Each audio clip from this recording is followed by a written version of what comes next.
We're back. This time we're going to be taking a look at the Klingon Empire faction for Star Trek Ascendancy. The Klingons are one of the original villains, maybe the second villain. Can't remember if the Gorn came first. I know the Romulans were in there, but they're one of the original and longest lasting villain factions of Star Trek. In more recent years, they've become an ally, and depending on the storylines you're looking at, we don't talk about Discovery, but the Star Trek Online has gone to another Civil War whole series where the Federation and Klingons were at war again, but for the most part they're our allies now. But in the time frame that Ascendancy set at the point where the Federation's first exploring the galaxy, they were a rival, and a powerful one at that. Klingons by nature are extremely aggressive. They're very militaristic. They get bonuses to straight up combat and penalties to prevent them from retreating from combat. So you always want to make sure if you pick a fight with the Klingons that you're going to be able to win, because you're not allowed to run away. And same goes for leaving yourself in a position where an opponent will attack you. If you're severely outgunned and obviously going to lose the fight, you can't run away. So don't put yourself in that type of situation. It's dishonorable. So the first thing we got to look at here is, as a race, every race gets one kind of perk and one kind of detriment. Oh, they're the other way around. But in this case, our perk here is that the Klingons are ever victorious. And if you can defeat 3 or more ships in a space battle, you get a bonus culture. That's nice, plays on their aggressive nature. You're going to be doing a lot of combat with the Klingons. On the opposite side here, we have death before dishonor. This is what I mentioned earlier. And I just lost the button. This is what I mentioned earlier, is that once you're engaged in combat, you cannot retreat. That goes for planetary invasion, defense type things too. You fight until it's over, regardless of the outcome. You can't leave. You either win or you die trying. It's very thematic of the race and fits in well with their whole way that they function. Every race has a starting advancement here. For the Klingons, it's disruptor technology, and when you're in combat, a roll of a 6 hits regardless of your opponent's shield. That is a super powerful ability. Granted, it's only a 1 in 6 chance of rolling a 6 on a die 6, but the fact that no matter how powerful their shields may be compared to your weapons, those 6s will always get through, means that you never have a hopeless fight, which kind of goes in with their ability to not run away from a fight. It's also quite useful against the Borg, although they are the one faction the Klingons can run away from. The biggest difference between the Klingons and other factions is that they do not get a whole lot from exploration. In the first few turns of a game, because of the way the exploration deck is stacked, you're pretty much guaranteed at least 2 planets, depending on what factions are playing. There's ways to get around that, thanks to the Cardassians. But generally, it's the first 2 explorations per faction in a game are safe. You know they're going to be planets, so you want to do them. Definitely snatch those up.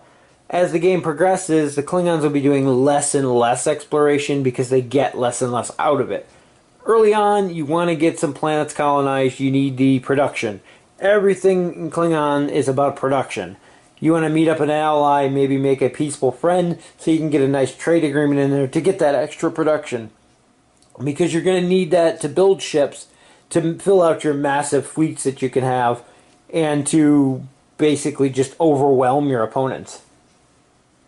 It's eventually going to come down to the fact that you need massive amounts of production to keep these fleets up and running. They're going to take losses. It's going to happen throughout the course of the game. You're going to have to keep refreshing those fleets to keep them up and running, and that's going to take big amounts of production.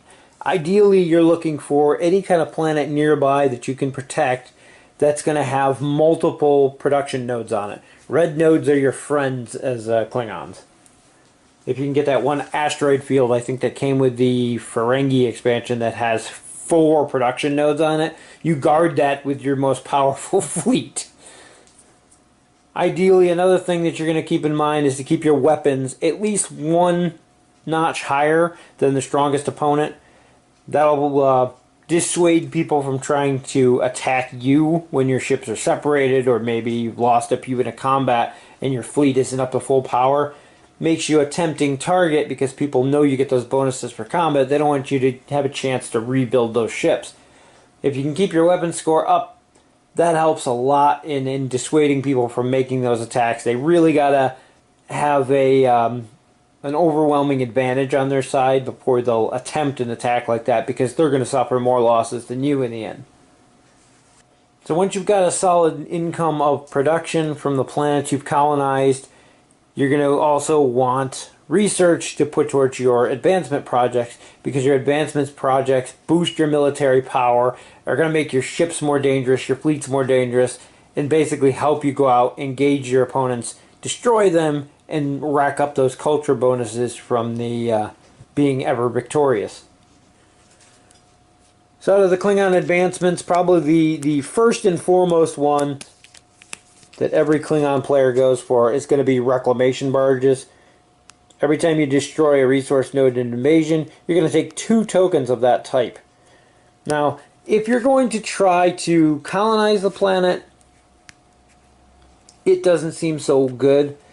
But at the same time, destroying a node and getting 2 tokens of its type, it costs you more than that to rebuild those nodes. So if you can just wipe out an opponent's planet, you don't even need the income from it. You're going to get 2 of each of the resources from each of the nodes that you destroy on the planet. They're not going to get any. It's going to cost them double that to rebuild those. Meanwhile, you can go 2 turns that you've gotten basically the resources they would have gotten.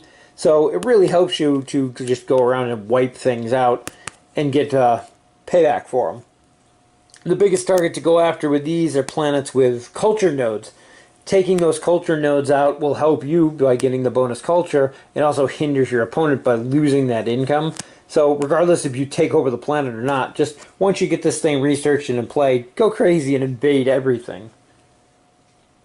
Now ideally, if you're planning on colonizing that planet for yourself, it's close to your home system or someplace where you can easily defend it, then you might want to reconsider wiping things out and try other means to take the planet without destroying. That way you can keep those nodes for yourself. But more times out of not, you're going to use this and wipe them out just for the extra resources. Some other good ones to look into depending on your style of play and what you're going for. Cloaking devices is great, gives your ships first strike. The Romulans, I think, get that as a starting ability, but first strike in space battles, you might be able to take out a few of the opponents before they get to shoot back. If you have a powerful enough fleet with strong enough weapons, you can wipe out an entire fleet before they even get to shoot back, meaning you don't suffer any casualties. That goes into play. There's actually one... Where is that one? When you initiate a space battle and win without taking any casualties, you can refresh a command token. So there's a lot of these that play off each other. This is an expensive one, so I might wait till later on in the game to get it. But these two combined, you can see where that'd be just a sick little combo going is you're going to fire all your ships first. If you wipe them out, it doesn't cost you a command, and so on. Other ones I like, planetary bombardment plays well with the reclamation barges. You get first strike on your attacks. All of your first strike hits automatically destroy nodes. So you basically can wipe out a planet in the preliminary barrage before you even start the invasion. And then you collect, because of the reclamation barges, you collect on all those nodes you destroy. Good combos. A lot of these combo well together. When invading a planet, you may reroll any of your failed to hit rolls in the first round of combat. Again, that's another one that plays good with the invasions. I think we have 3 here that all work together, or other good ones.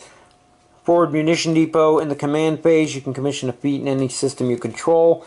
That one lets you rebuild your fleets if they get broken down into the different groups depending on what you need. And we got orbital shipyards, which allow you to basically build a free ship at each of your star bases. Mid to late game, when you've got 2 or 3 of those star bases out there, you're going to start getting free ships every turn. lowers your production resources you need to keep your fleets up and running. We got militarized industry.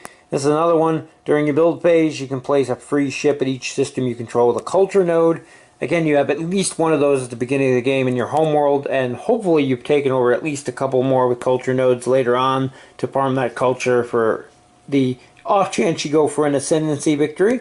But always nice to have extra free ships you can't go wrong with. Then we have Commandeer and Conscript. Uses a command to build a free ship in any system you control which you don't have ships. This is good for those mid-game turns, early game turns where you might have more commands than you have stuff you can do. You can just start throwing out free ships. And then there's a few other odds and ends in there. Resistance and whatnot, but good one.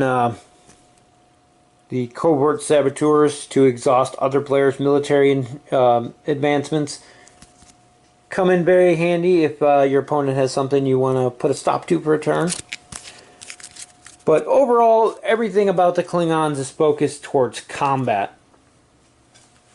And it's even represented in their fleets. Now on the front side of these, we have a 4-ship fleet and 2 6-ship fleets. Those are small. On the flip side of all of these, the generic fleet sizes are 10 ships. Nobody in the game can rival a 10-ship fleet, especially if you have your stats of your ships boosted up. And you have some of your bonuses out of the advancement deck as well. Our first fleet here is the Marauders.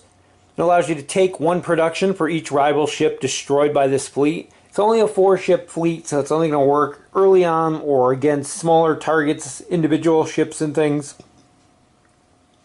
If you manage to get your stats boosted up and you have really good luck with the dice gods, you might be able to take out fleets bigger than you, rack in some production. In the least, you can get as many kills in as you lose losses, and you break even 1 for 1 because you can rebuild the ships. Oddly enough, the card does not have a minimum fleet number like most of the others. I believe that's errated anyway. It's supposed to have a 3-ship minimum just like all the other fleets. They just forgot to print it on the card. Not sure if it was ever corrected in future printings, but keep that in mind. It does have a 3-ship minimum just like any other fleet. On to our second fleet. Our second fleet is a battle group, and it rerolls hits to 1 in space battles, 6 ships. It's pretty much the exact same as the Federation flip side generic fleets. And our last one is the assault fleet. Fleet can reroll hits to 1 in planetary invasions. Again, that goes with our reclamation barges and a couple of our other advancement cards that we went through that allow you to invade a planet, wipe it out, get all the bonuses. That lets you reroll to make sure you get those numbers needed to do all that. Everything combos well together, but ideally with Klingons, though, you are going to be going for a combat victory. And by doing that, you need to control, I believe it's 3 homeworlds, including your own. So you're going to need to wipe out a couple of your rivals to do so.